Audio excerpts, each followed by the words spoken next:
सभी को नमस्कार। मैं हूँ ऋषभ शुक्ला।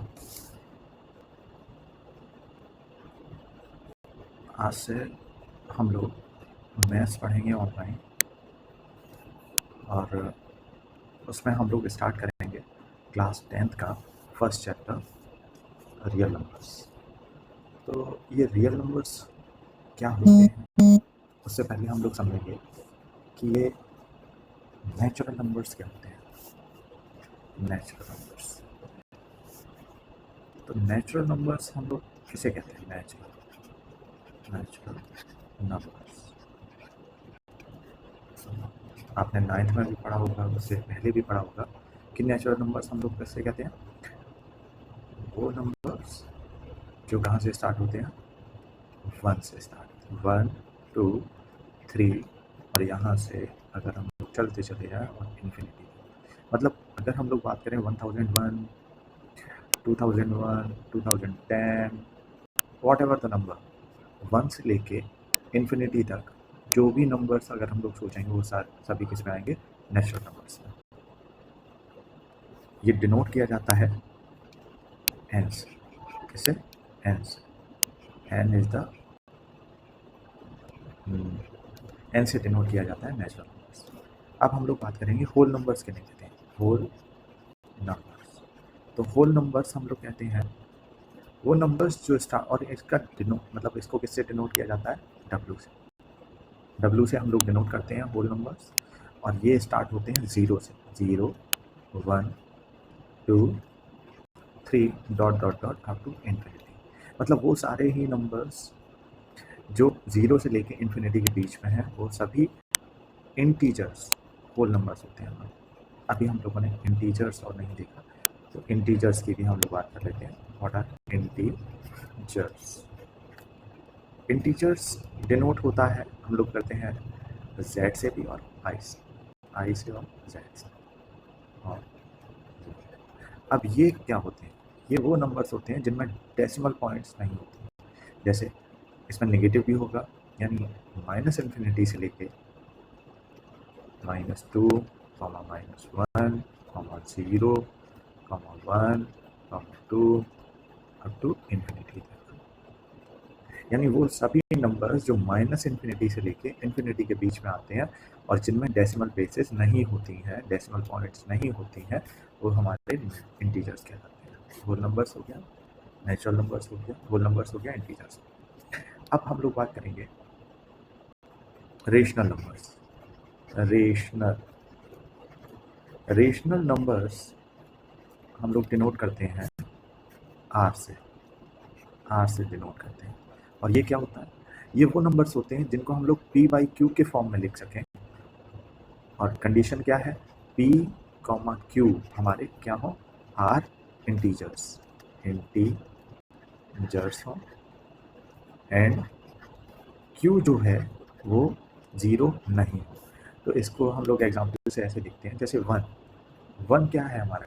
रेशनल नंबर है। हाँ है। क्यों? क्योंकि 1 को हम लोग डिनोट कर सकते हैं 1/1, यानी p हो गया हमारा 1, q हो गया हमारा 1। और यहाँ पे ये पहली कंडीशन फुलफिल हो रही है, दूसरी कंडीशन भी फुलफिल हो रही है कि q हमारा, यानी जो डिनोमिनेटर है वो 0 नहीं है। तो ये हो गया हमारा रेशनल। अब हम लोग अगर बात करें 3/4, ये रेशनल नंबर है? हाँ बिल्कुल है, क्योंकि फर्स्ट कंडीशन p इंटीजर है, q इंटीजर है और q नॉट इक्वल्स टू 0 है। सेकंड कंडीशन भी फुलफिल होता है, यानी कि ये हमारे नंबर्स 1, 3/4 या कोई भी नंबर जिसको हम लोग रिप्रेजेंट करें p/q के फॉर्म में, और यानी न्यूमरेटर और डिनोमिनेटर इंटीजर्स हों और कंडीशन क्या हो कि जो हमारा डिनोमिनेटर है वो 0 के बराबर ना हो। तो ये हमारे रेशनल नंबर्स होते हैं। और इन्हीं से हट के अगर हम लोग बात करें इर्रेशनल नंबर्स, तो इर्रेशनल नंबर्स कौन से होते हैं? इर्रेशनल नंबर्स वो नंबर्स होते हैं जिनको हम लोग p/q के फॉर्म में रिप्रेजेंट ना कर सकें। कैन बी रिप्रेजेंट,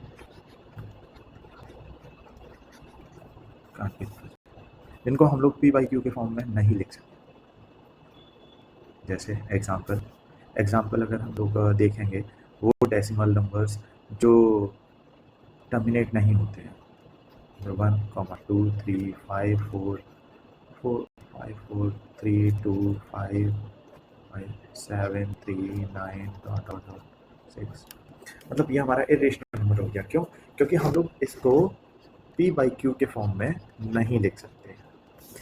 जैसे हम लोग लिख लेते हैं 1.2, अगर इसकी बात करें तो ये क्या हो गया 2 12/10, तो यानी हम लोग p इसे p बाई क्यू के फॉर्म में लिख सकते हैं। सो इट इज रेशनल, ये हमारा क्या है, रेशनल नंबर है समझ? ये हमारा क्या है, रेशनल नंबर है, क्योंकि इसको हम लोग p बाई क्यू के फॉर्म में लिख सकते हैं। और ऊपर वाले को हम लोग p बाई क्यू के फॉर्म में नहीं लिख सकते, कांट बी रिप्रेजेंटेड, तो ये हो गया कौन सा हमारा, इरेशनल नंबर, इरेशनल, इरेशनल। ये हो जाएगा हमारा इरेशनल नंबर। ठीक है, तो ये हमारे कुछ अब जैसे हम लोग एक और अब आता है मेन, क्या होता है रियल नंबर। रियल नंबर क्या होता है, रियल नंबर वो ये सभी नंबर, मतलब अगर हम लोग नेचुरल नंबर्स की बात करें, होल नंबर्स की बात करें, इंटीजर्स की बात करें, रेशनल नंबर्स की बात करें, इरेशनल नंबर्स की बात करें, ऑल आर रियल नंबर्स। तो ये सभी क्या है, रियल नंबर्स हैं। है समझ में आपको? नाउ अब हम लोग बात करते हैं उसके बाद यूक्लिड डिवीजन। ये आता नहीं है, जस्ट मैं आपको एक रफ आइडिया दे देता हूँ। यूक्लिड हमारा, यूक्लिड ये जो है, एक तो फंडामेंटल थ्योरम ऑफ अरिथमेटिक है, और एक हमारा है यूक्लिड डिवीजन एल्गोरिदम। क्या है, यूक्लिड डिवीजन एल्गोरिदम, और एक है फंडामेंटल थ्योरम ऑफ अरिथमेटिक। एक क्या है हमारा, यूक्लिड्स डिवीजन एल्गोरिदम, एक है हमारा फंडामेंटल थ्योरम ऑफ अरिथमेटिक। तो ये दो है, जिनमें से हमें क्या हमारे कोर्स में है, fundamental theorem of arithmetic, not Euclid division algorithm. और मैं सिंपली एक छोटा सा आपको व्यू दे देता हूँ, क्या है यूक्लिड डिवीजन एल्गोरिदम, जो कि हमारे सिलेबस में नहीं है, फिर भी मैं आपको बता देता हूँ।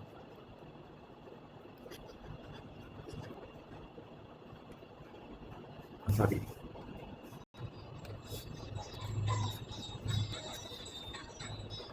अभी आपको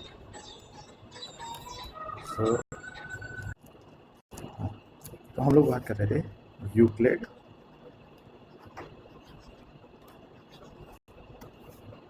डिवीजन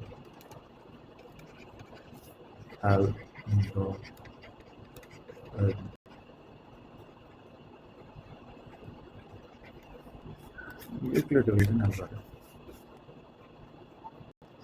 तो यहाँ पे हम लोग बात करते हैं, जैसे हम लोगों ने पहले छोटे क्लासों में पढ़ा है कि dividend equals to divisor into question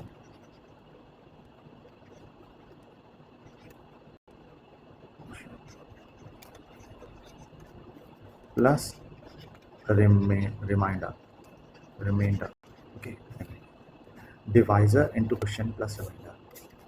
तो वही सेम यहाँ पे है यूक्लिड डिवीजन मेथड। मतलब अगर हमें किसी भी दो नंबर्स के बीच में अगर HCF निकालना है, HCF हाईएस्ट कॉमन फैक्टर, तो हम लोग उस नंबर का क्या कर सकते हैं, उस नंबर को, जैसे अगर मान लो इन दोनों के बीच में निकालना है, तो हमें A बराबर B into C plus D, okay. तो ये हमारा है अगर, तो यहाँ पे कॉमन डिवाइज़र हम लोग तब तक निकालते रहेंगे जब तक हमारा, मतलब अब जैसे D आया तो D से हम लोग इसको डिवाइड करेंगे, A को डिवाइड करेंगे और A को डिवाइड करेंगे, फिर ऐसे ही चलते रहेंगे, और फाइनली जब हम लोगों को जब हमारा D इक्वल्स टू 0 आ जाए, तो वही हमारा डिवाइजर, कॉमन डिवाइजर। देखेंगे इसे आगे चल के।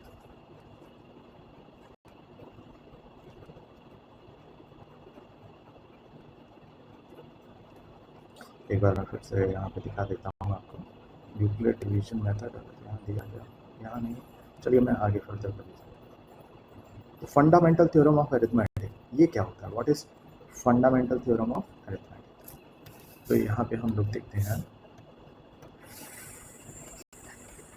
Fundamental theorem of arithmetic. What is fundamental theorem of arithmetic? तो फंडामेंटल थ्योरम ऑफ अरिथमेटिक में हम लोगों को पता है कि अगर जैसे फंडामेंटल थ्योरम ऑफ अरिथमेटिक में है कि किसी भी कॉम्पोजिट नंबर का किसी भी कॉम्पोजिट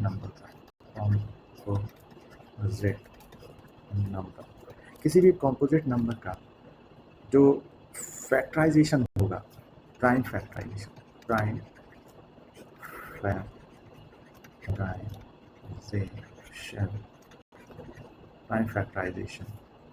इज यूनिक होगा। मतलब जैसे हम लोग अगर 12 ले लें, 12 का अगर हम लोग प्राइम फैक्टराइजेशन करेंगे तो 2 की पावर 2 इंटू 3 ही आएगा। ये हम लोग चेंज नहीं कर सकते, मतलब प्राइम फैक्टराइजेशन यही आएगा।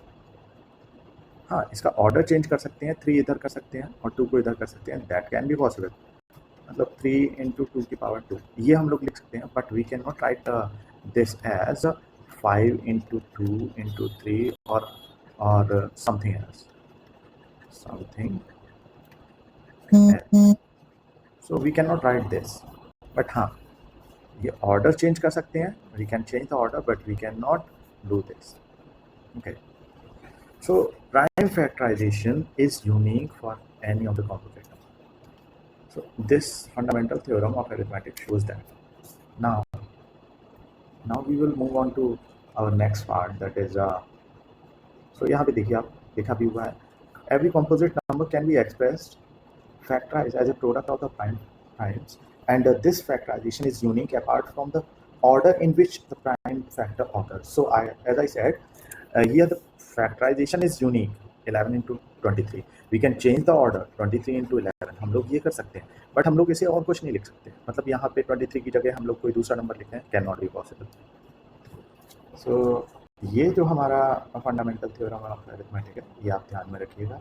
Prime factorisation of a natural number is unique except for order of its factor. Okay, now अब ये क्योंकि हमारे